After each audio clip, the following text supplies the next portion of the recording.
நண்பர்களே, நான் டிசம்பர் 31 2025 அந்த மதியம் 3 மணிக்கு ஒரு குவாட்டர், மாலை 6 மணிக்கு ஒரு குவாட்டர், இரவு 9 மணிக்கு ஒரு குவாட்டர், பின்பு இரவு 11 மணிக்கு ஒரு குவாட்டர் என குடித்துவிட்டு அடுத்த நாள் ஜனவரி 1 2026 காலை 8 மணிக்கு எழுந்தேன்.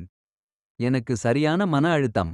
இனி எப்படியாவது மது குடிக்கும் பழக்கத்தை விட வேண்டும் என முடிவு செய்து தீவிரமாக யோசித்தேன். சில ஆண்டுகளுக்கு முன்பு ஒருமுறை பெரியவர் ஒருவர், எனது நண்பர் ஒருவர் குடியிலிருந்து மீள ஒரு வைத்தியம் சொன்னார்.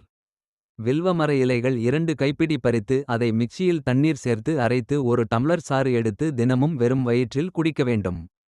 இதுபோல் 48 நாட்கள் தொடர்ந்து வில்வ இலை சாறு குடித்து வந்தால் 48 நாட்கள் கழித்து மதுவை குடித்தால் வாந்தி அல்லது வயிற்றுவலி வரும் என கூறியது என் ஞாபகத்திற்கு வந்தது.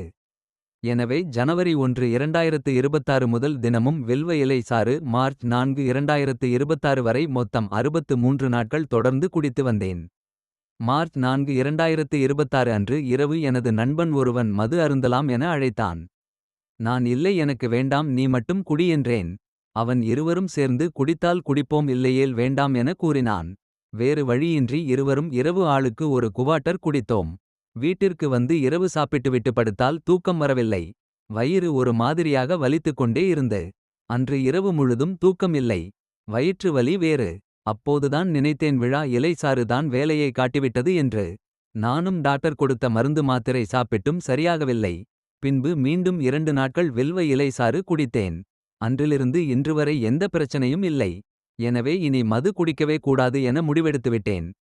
எனில் அந்த 2 நாட்களும் சாப்பிட முடியாமல், தூக்கம் இல்லாமல் நான் பட்ட அவஸ்தை சொல்லிமாளாது. இப்பொழுது எல்லாம் மதுவை நினைத்தாலே வாந்தி வரும்போல் உள்ளது. எனவே நண்பர்களே, நீங்களும் வில்வ இலை சாறு குடித்து ₹1 செலவு இல்லாமல் குடிப்பழக்கத்திலிருந்து விடுபட எனது வாழ்த்துகள். இது பயனுள்ளதாயிருந்தால் உங்கள் நண்பர்களுக்கும் பகிருங்கள். நன்றி, வணக்கம்.